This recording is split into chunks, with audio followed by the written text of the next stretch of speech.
Bueno, pues hacerlo cuanto antes y levantar cuanto antes esa suspensión para permitir el desarrollo económico de esas zonas que lleva paralizado 3 años. Bueno, nos vamos a ir a publicidad y a la vuelta ya hablamos de la aplicación del Polen Narón, porque si no, no vamos a conseguir avanzar y explicarles a ustedes un poco cuáles son las posturas, en este caso, de los partidos.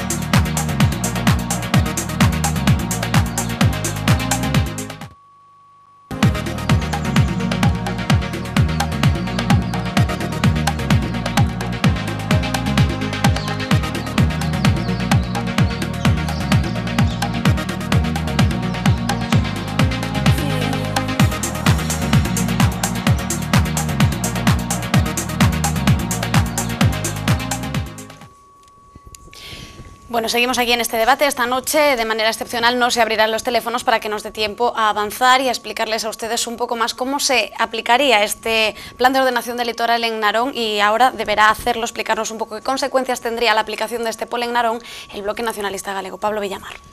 Bueno, eu, en primeiro lugar, teño que dicir a señora Ángeles Díaz que ten unha certa tendencia a decir medias verdades ou a non decir a verdade. Xa en este mesmo canal tuvemos que observar, como nos decía, e sacando así moito valor, que non iba a patar con Xoán Gato, acabou patando. Tuvemos que escoitar tamén cal era a súa postura sobre o saneamento e despois tampouco era verdade. E agora, é verdade que tuvo un extensa intervención donde dixo medias verdades, ou non dixo a verdade, por decirlo de alguma maneira. Bueno, en primeiro lugar, decir que en todo caso, como os que están vendo este programa non teñen tampouco por que acreditar no que eu digo, decirlles que está a súa disposición e que poden ver en internet, en xunta.es/litoral, poden ver a documentación que se refiere a todo Galicia e concretamente ao caso de Narón. No caso concreto de como afecta a Narón, pois sí que afecta a Narón. A Narón, o POL vai a determinar que algunhas vivendas queden fora de ordenación, porque o POL vai a marcar cales son os corredores dos ríos, as zonas de protección, e iso, unha vez que este marcado, o plan de urbanismo vai a ter que adaptarse a ese corredor. No único que vai a poder variar son as zonas que se chaman de mellora ambiental e mellora paisaxística, que é verdade que as pode modificar, pero a protección intermareal, a costeira, os corredores, etc., non os vai a poder variar e van a entrar en vigor. Segundo, tampouco é verdade, ou non é totalmente verdade o que decía sobre o decreto, non? O decreto, o único que decía era que en 500 metros non se podía construir en aqueles concellos que non tuveran o plan de urbanismo adaptado e que non estuvera declarado ese terreno como urbano ou de suelo do núcleo rural. É dicir, que era unha especie de moratoria que impedía en todos aqueles espacios que non estaban regulados que se pudera construir. Pero nos que estaban regulados, sí.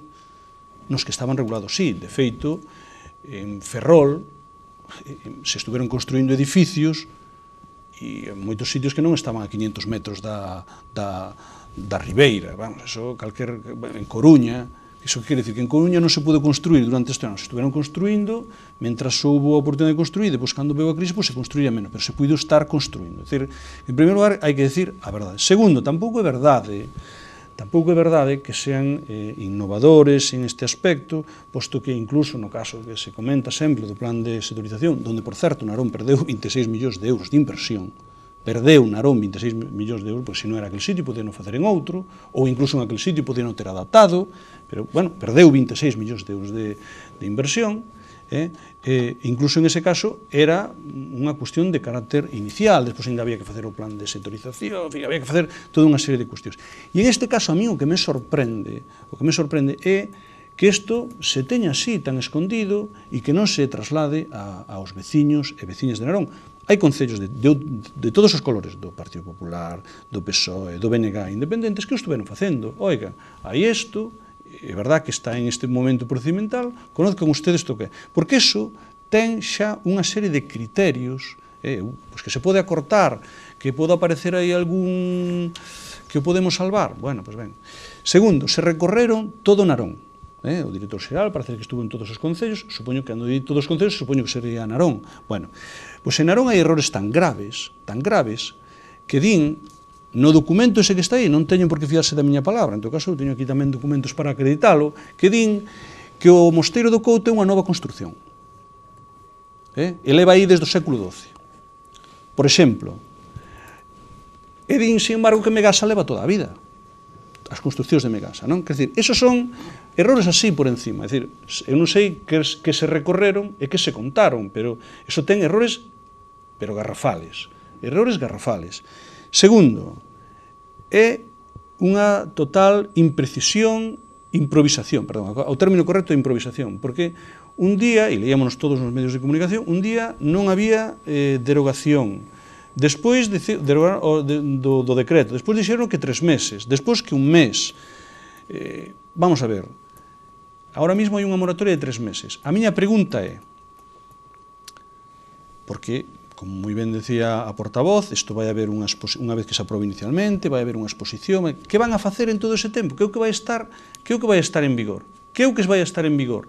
Entre que caia o decreto e que entre definitivamente a súa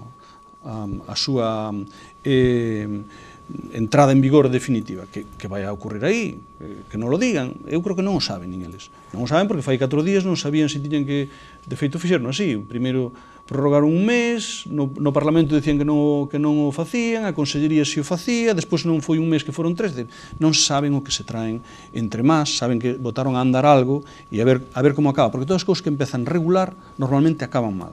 E no caso concreto de Narón, porque ademais, criterio de protección de ríos, porque aquí non estamos falando da costa solo, é dicir, aquí se marca unha franxa que antes era de 500 metros, pero aquí estamos falando de franxas a veces máis pequenas que 500 metros, pero a veces estamos falando de franxas de 2 km, 3 km e 4 km, de entrada, terra adentro. E en ese espacio non só se protexe a costa, sino que se protexen todos os ríos, se protexen bosques, que eu tamén defendo que se faga todo iso. Claro, pero eu non podo tratar igual, por poñer unha exageración, os canos que antes levaban agua aos prados que o río Mississippi. Non poden darse os dous, bueno, pois aquí se dan prácticamente o mesmo trato ás dúas cuestións.